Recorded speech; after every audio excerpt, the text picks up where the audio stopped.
Subhanahu wa taala, Allah Subhanahu wa taala turunkan hujan. Ini karamah yang Allah Subhanahu wa taala bagi kepada Ibnu Abbas. Begitu juga kita tengok sahabat Nabi sallallahu alaihi wasallam yang bernama Khabbab.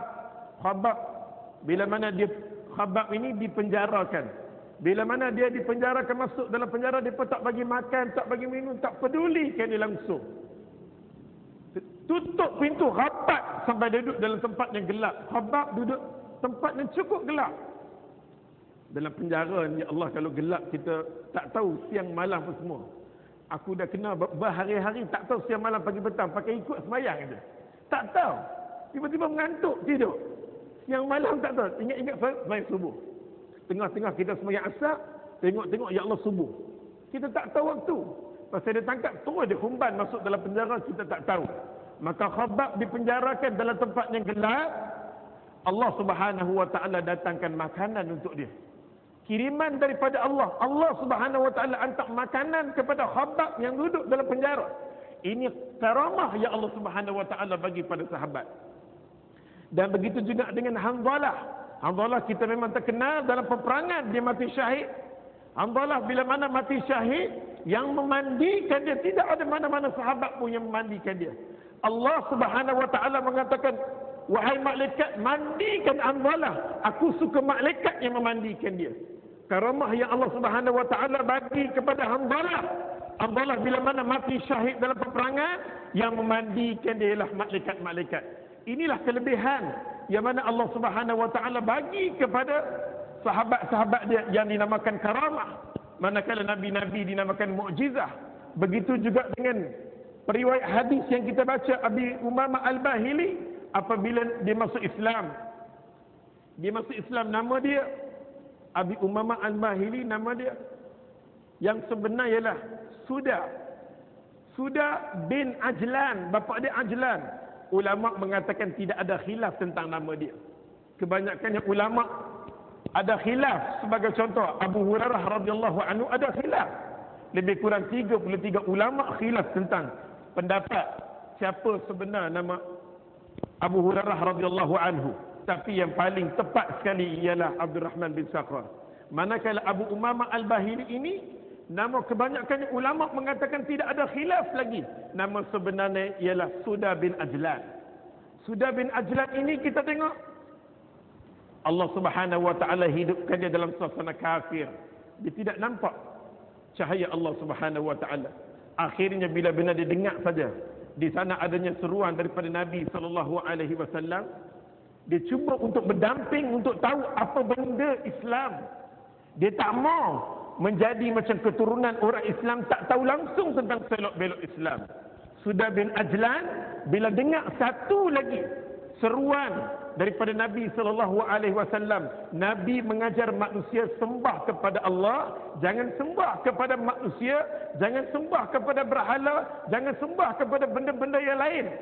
Suda bin Ajlan mencari kebenaran, akhirnya berjumpa dengan Nabi sallallahu alaihi wasallam, masuk agama Islam. Suda bin Ajlan ini bila mana dia masuk Islam, dia terus pergi kepada puak dia Al-Bahili, Abu Umamah Al-Bahili. Bahili ni dinisbahkan kepada puak dia. Maka Suda bin Ajlan pergi kepada kaum dia Al-Bahili, bercakap kepada kaum dia, wahai kaumku, berhentilah kita semua. Janganlah kita menjadi manusia yang bodoh, ikut berbabi buta. Orang sembah berhala, kita sembah berhala. Kita tak tahu langsung tentang selok-belok barak binatang ni. Tak boleh bercakap, tak boleh apa, tak boleh mendatangkan faedah kepada kita. Kita kena sembah kepada Allah Subhanahu wa taala yang menjadikan kita. Suda bin Ajlan tiupkan satu tiupan untuk menyedarkan kaum dia Al-Bahili, yang akhirnya dia cuba damping dengan puak-puak dia. Abi Umamah Al-Bahili, dia kerap kali keluar dengan puak-puak dia. Bila mana puak-puak dia akan keluar untuk mengembala kambing, dia akan berserta sama. Akhirnya dia bersembang dengan puak dia, dia kata, marilah kita kembali kepada agama Muhammad sallallahu alaihi wasallam. Puak dia tanya kepada dia, adakah kamu cenderung kepada Muhammad. Aku bukan cenderung kepada Muhammad, tetapi aku cenderung kepada Allah dan risalah yang dibawa oleh Muhammad sallallahu alaihi wasallam. Aku bukan mengikut Muhammad, tapi aku mengikut Allah dan aku mengikut Muhammad yang bawa risalah Allah Subhanahu wa taala. Ini Sudah bin Ajlan kata demikian. Kamu jangan sangka yang aku ikut Nabi sallallahu alaihi wasallam. Agama itu bukan agama Muhammad, tapi agama itu agama Allah Subhanahu wa taala. Sudah bin Ajlan mengatakan, kembalilah kita kepada Allah. Sudah bin Ajlan bila mana pujuk puak-puak dia menolak. Puak-puak dia menolak. Akhirnya puak-puak Al-Bahili ini bila mana dia sembelih binatang, dia akan ambil darah. Dia akan sembelih binatang di depan berhala. Di depan berhala akan panggil Tuhan dia, wahai Tuhan Al-Lat wal Uzza. Tuhan berhala tadi dia akan sembelih. Dia sembelih bukan kerana Allah, dia sembelih kerana berhala. Dia sembelih binatang tadi. Darah akan diambil dan mereka akan minum. Kebetulan Sudah bin Ajlan datang, maka dihidangkan kepada Sudah bin Ajlan darah. Buat dalam gelas, buat darah. Dia kata, aku kehausan, aku nak minum air. Minumlah kamu. Dia kata, ya Allah, ini darah ini. Darah, dia kata.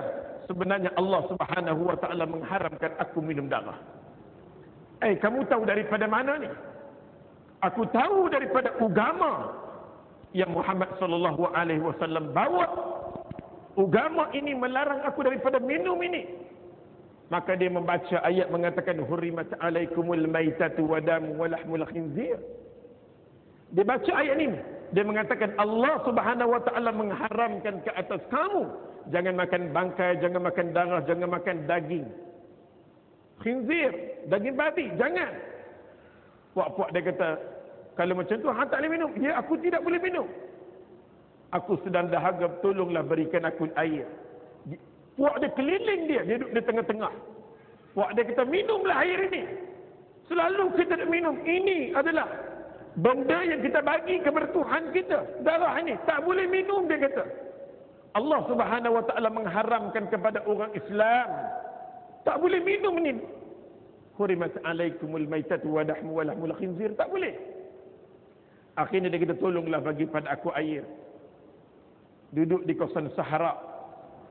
Duduk di kawasan Sahara. Terik pula pada masa tu, di tengah sembang berdakwah kepada puak dia. Akhirnya puak dia kata, jangan bagi pada dia. Sudah bin Ajlan. Jangan bagi kepada Abi Umamah Al-Bahili. Jangan bagi kepada Abu Umamah Al-Bahili. Air apa pun jangan bagi. Pastikan dia, suruh dia minum air itu. Kalau dia tak minum, seolah-olah dia pirli kita, dia tak kabur pada kita, dia sombong, bongkak. Suruh dia minum juga air. Darah tadi dia kena minum. Akhirnya dia menolak dan mengatakan, aku tidak akan minum sama sekali. Maka puak dia kata, kamu akan mati dalam keadaan kehausan. Akhirnya dia ambil serban dia letih, dia lesu dah, ambil serban dia pun tidur. Dia pun tidur dalam keadaan punya terik sangat-sangat dan letih sangat-sangat. Maka dalam tidur dia Allah Subhanahu wa taala bagi dia mimpi. Dia mimpi. Di mana dalam mimpi dia menceritakan, Abu Umamah Al-Bahili menceritakan bahawa ada seorang datang kepadaku yang membawa air, segelas air cukup sejuk dan cukup sedap. Dia minum air. Dalam mimpi dia minum air. Akhirnya bila selesai dia minum air, dia pun terjaga. Terbangun daripada tidur. Pada tidur dia. Maka puak-puak Al-Bahili ini berjumpa dengan Sudah bin Ajlan, Abi Umamah Al-Bahili. Dia tanya, wahai Abi Umamah Al-Bahili, pasal apa hang bangun daripada tidur? Dia kata, aku pun dah minum dah. Hang minum apa? Hang tidur. Aku dah minum. Dan aku tidak memerlukan lagi apa-apa minuman pun, aku tak nak, dia kata.